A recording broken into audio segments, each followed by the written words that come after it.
চলমান টানা বৃষ্টি ও উজান থেকে নেমে আসা পাহাড়ি ঢলের পানিতে হু হু করে বাড়ছে কাপ্তাই হ্রদের পানি। এতে করে হ্রদ সংলগ্ন নিম্ন এলাকার ফসলি জমি ও বাড়িগুলোর অনেকাংশেই এখন পাহাড়ি ঢলের পানিতে নিমজ্জিত।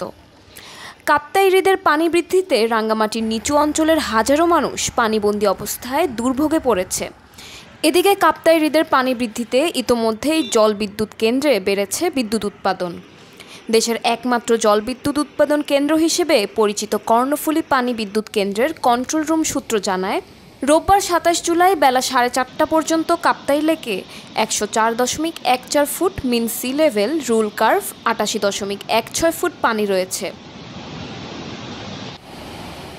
লেকে পর্যাপ্ত পানি থাকায় বর্তমানে কর্ণফুলী পানি বিদ্যুৎ কেন্দ্র থেকে ১ নম্বর ইউনিটে ৪৬ মেগাওয়াট, ২ নং ইউনিটে ৪৬, ৩ নং ইউনিটে ৪৮, ৪ ও ৫ ইউনিটে ৪০ করে সর্বমোট ৫টি ইউনিটে দৈনিক সর্বোচ্চ ২২০ মেগাওয়াট পর্যন্ত বিদ্যুৎ উৎপাদন করে জাতীয় গ্রিডে সঞ্চালন করা হচ্ছে।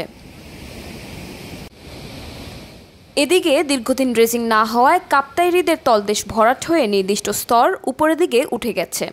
এতে করে পানি নির্দিষ্ট পরিমাপের চেয়ে বেশি হয়ে হ্রদ সংলগ্ন নিম্নাচল পানির নিচে তলিয়ে যায়। এতে করে নিম্নাচলে বসবাসকারী স্থানীয় জনসাধারণ ও ফসলি জমি পানিতে তলিয়ে যায়। এতে করে কৃষকসহ মানুষজন পানিবন্দী হয়ে মানবেতর জীবনযাপন করছে।